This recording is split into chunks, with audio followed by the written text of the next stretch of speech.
S block, अरे labelling करना भुला गए हैं, अच्छा कर देते हैं। देखो ये जो है ना यहाँ से यहाँ तक ये एस ब्लॉक है, ये आपका एस ब्लॉक है, यहाँ से ये आपका डी ब्लॉक है। बड़ा अच्छा चीज याद दिला दिया यार, थैंक यू, ध्यान देता है बच्चा बंदा अब यहाँ पे, ठीक है। ये डी ब्लॉक है और ये हमारा पी ब्लॉक है मेरे भाई, यहाँ से यहाँ तक पी ब्लॉक। चलो पूरा टेबल, बोले अधूरा लग रहा था टेबल हमें, चलो याद दिया लाया, थैंक यू। भुला गया तो दिमाग से उतर गया था यार, बड़ी बड़ी शहरों में छोटी छोटी बातें ऐसी होती ही रहती हैं, ठीक है, क्या करेगा, कभी कभी दिमाग से उतर जाता है, जैसा नहीं ना रहता है। तो ध्यान देना, ये एस ब्लॉक है, ये डी ब्लॉक है, यहाँ से यहाँ तक, यहाँ से यहाँ तक डी ब्लॉक है, इधर यहाँ से यहाँ तक क्या है, पी ब्लॉक है, ये दोनों हमारा एस ब्लॉक होता है। चलो अब हम लोग नॉन मेटालिक कैरेक्टर की बात करते हैं। तो नॉन मेटालिक कैरेक्टर क्या होता है समझना है यहाँ पे, कि कोई भी एटम अगर इलेक्ट्रॉन को गेन करता है, कोई भी एटम अगर इलेक्ट्रॉन को गेन करता है तो वो नेगेटिव आयन बनता है, नेगेटिव आयन बनता है ना, तो वो कंसीडर उसको क्या किया जाता है, अगर कोई भी नेगेटिव आयन बनाता है उसको हम लोग नॉन मेटल में कंसीडर करते हैं। तो ये जो नॉन मेटालिक कैरेक्टर की अगर बात करें तो देखो, those element which have to a tendency to gain their valence electron and form a negative ion are consider non metal. इसका मतलब जैसे कोई भी एलिमेंट्स अगर इलेक्ट्रॉन को गेन करेगा और वैलेंस सेल में अगर इलेक्ट्रॉन को गेन करता है और वो नेगेटिव आयन फॉर्म करता है, मतलब वो एलिमेंट्स यानी वो एटम हमारा क्या है, नॉन मेटल है। क्या है, नॉन मेटल है। क्लियर है यहाँ पे, मतलब यहाँ पे इसको अगर समझना है तो बेसिक सिंपल सा फंडा को समझो। यहाँ पे ध्यान देना, जैसे कि ये हमारा मान लेते हैं क्लोरीन है, क्लोरीन का क्या होता है 287 होता है। अब इस क्लोरीन ये 1 इलेक्ट्रॉन गेन कर लेगा, मतलब ये हो जाएगा, यहाँ पे ध्यान देना, ये हो जाएगा Cl माइनस हो गया। उसी तरह से जब मान लेते हैं ऑक्सीजन है तो यहाँ पे इलेक्ट्रॉन कितना हो जाएगा 288, ये अपना ऑक्टेट पूरा कर लिया। ऑक्सीजन का कितना होता है 26 होता है। अगर ये 2 इलेक्ट्रॉन गेन कर लेता है, ठीक है, तो ये बन जाएगा O2 माइनस, तो 28, तो ये हमारा क्या हो जाएगा, नेगेटिव आयन हो जाएगा। मतलब यहाँ पे क्लोरीन और ऑक्सीजन को नॉन मेटल कंसीडर कर सकते हैं, क्योंकि ये फॉर्म क्या कर रहा है, नेगेटिव आयन फॉर्म कर रहा है। क्या फॉर्म कर रहा है, नेगेटिव आयन फॉर्म कर रहा है। अब देखो इसका भी जो डिपेंडिंग फैक्टर है, सारा डिपेंडिंग फैक्टर याद रखिएगा, depending factor of non metallic character, ठीक है ना। तो इसका भी जो डिपेंडिंग फैक्टर है, ठीक है ना, डिपेंडिंग फैक्टर की अगर बात करें तो बड़ा ही सिंपल है। डिपेंडिंग फैक्टर की अगर बात करें तो यहां पर भी डिपेंडिंग फैक्टर 2 ही आएगा। पहले क्या लिखे थे याद करो, अभी थोड़ा देर पहले बताएं, क्या बताए थे, एटॉमिक साइज। हाँ, फर्स्ट डिपेंडिंग फैक्टर आपका एटॉमिक साइज ही आएगा, atomic size. Second depending factor nuclear charge. चलो ठीक है, न्यूक्लियर चार्ज। अब यहां पे देखना है कि एटॉमिक साइज पे नॉन मेटालिक कैरेक्टर कैसे डिपेंडिंग है। तो फर्स्ट हम लोग हेडिंग देते हैं सबसे पहले एटॉमिक साइज को, एटॉमिक साइज। भाई अब एटॉमिक साइज पे हम देखना पड़ेगा ना कि हमारा नॉन मेटालिक कैरेक्टर कैसे डिपेंडेंसी फैक्टर को रखता है, ठीक है। अब देखिए, greater atomic size produce less force of attraction between nucleus and outermost orbit. ये तो बार बार हम जान रहे हैं, इससे पहले जो मेटल वाला बात किए थे उसमें भी, greater nuclear charge produce lesser force of attraction between nucleus and outermost orbit electron.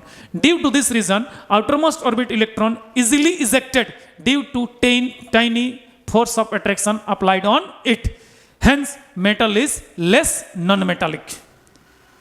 Element is less non metallic, माने कि एलिमेंट अगर लेस नॉन मेटालिक होगा इसका मतलब है कि एलिमेंट मोर मेटालिक होगा। एलिमेंट क्या होगा, मोर मेटालिक होगा, याद रख लीजिएगा। मतलब सीधी सी बात है, एटॉमिक साइज अगर इंक्रीज करेगा, मतलब ये साइज अगर आपका इंक्रीज करता है तो सिंपल सा बात है, non metal character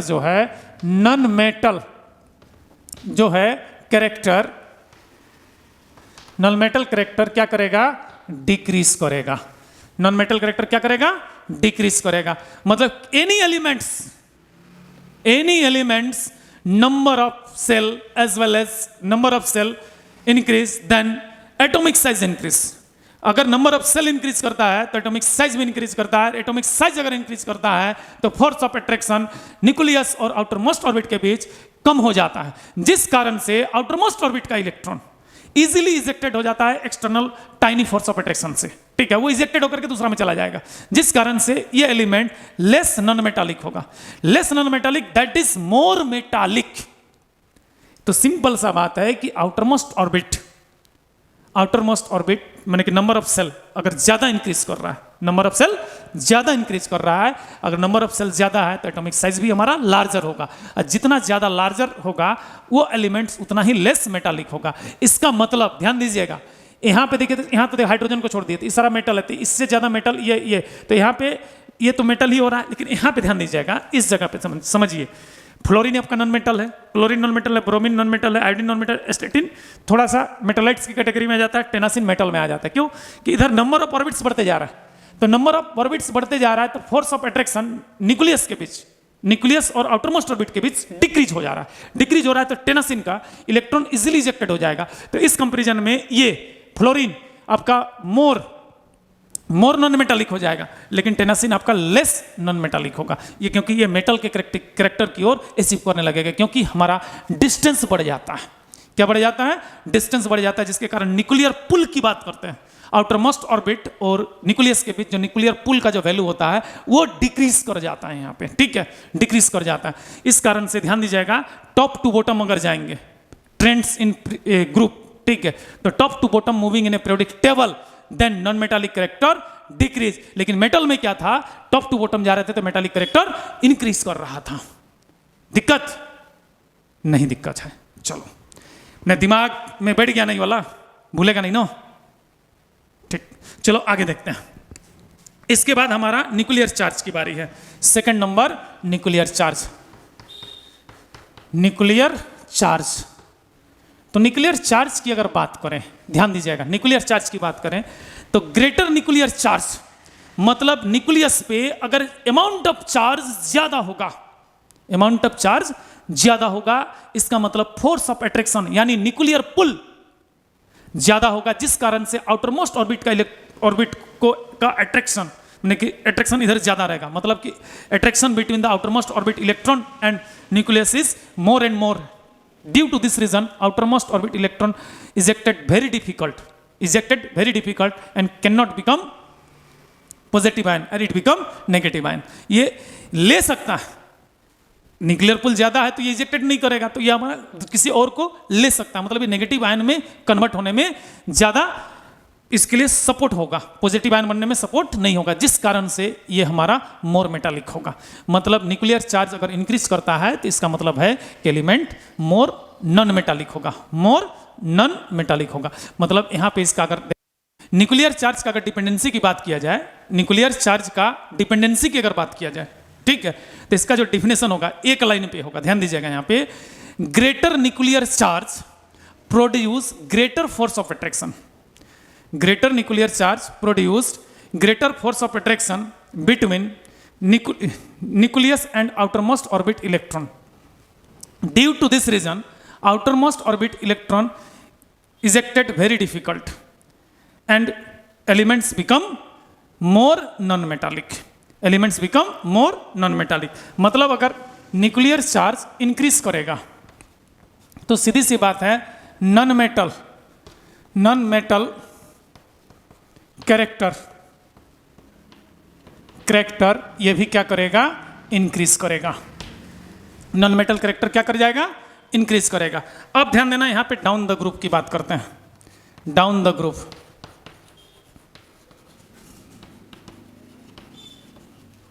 down the group में टॉप टू बॉटम होता है. क्या होता है? Top to bottom. मतलब पीरियोडिक टेबल में अगर टॉप टू बॉटम बढ़ोगे, पीरियोडिक टेबल में टॉप टू अगर बॉटम जाओगे तो सीधी सी बात है एटॉमिक साइज इंक्रीज करेगा. एटॉमिक साइज इंक्रीज करेगा तो नॉन मेटल करेक्टर डिक्रीज हो जाएगा. तो यहाँ पे नॉन मेटल करेक्टर जो होगा CHAR करेक्टर हमारा क्या होगा, डिक्रीज होगा. नॉन मेटल करेक्टर क्या होगा, डिक्रीज होगा। अब across the period, across the period, यहां पे ध्यान देना, अक्रॉस द पीरियड की बात कर रहा हूं मैं, across the period, across the period ये हमारा लेफ्ट टू राइट होता है, लेफ्ट टू राइट होता है। अगर लेफ्ट टू राइट की अगर बात करें अक्रॉस द पीरियड में, तो अक्रॉस द पीरियड में यहाँ पे न्यूक्लियर चार्ज क्या करता है, इंक्रीज हो जाता है। क्या होता है, न्यूक्लियर चार्ज इंक्रीज होता है। मतलब यहाँ से ध्यान दीजिएगा, लेफ्ट साइड से राइट साइड अगर जाओगे, इस साइड जाओगे तो न्यूक्लियर चार्ज इंक्रीज होगा, जिस कारण से नॉन मेटल करेक्टर इंक्रीज कर जाएगा। तो यहाँ पे ये अगर अक्रॉस द पीरियड यहाँ पे ये क्या हो जाएगा, नॉन मेटल करेक्टर, क्या हो जाएगा, non metal character, non metal character, non metal character क्या हो जाएगा, इंक्रीज, INS इंक्रीज होगा। क्यों, तो न्यूक्लियर चार्ज इंक्रीज कर रहा है। ठीक है, क्यों, तो लेफ्ट टू राइट हमारा न्यूक्लियर चार्ज इंक्रीज करता है, तो फोर्स ऑफ अट्रैक्शन न्यूक्लियस और आउटरमोस्ट ऑर्बिट के बीच हायर एंड हायर प्रोड्यूस करता है, जिस कारण से आउटरमोस्ट ऑर्बिट का इलेक्ट्रॉन इजेक्टेड होने में बहुत डिफिकल्ट होता है। इसलिए ये एलिमेंट्स जो है हमारा, ये जो एलिमेंट्स है हमारा मोर नॉन मेटालिक कैटेगरी में अचीव कर जाएगा, मेटालिक करेक्टर में अचीव नहीं करेगा। क्लियर है यहाँ पे।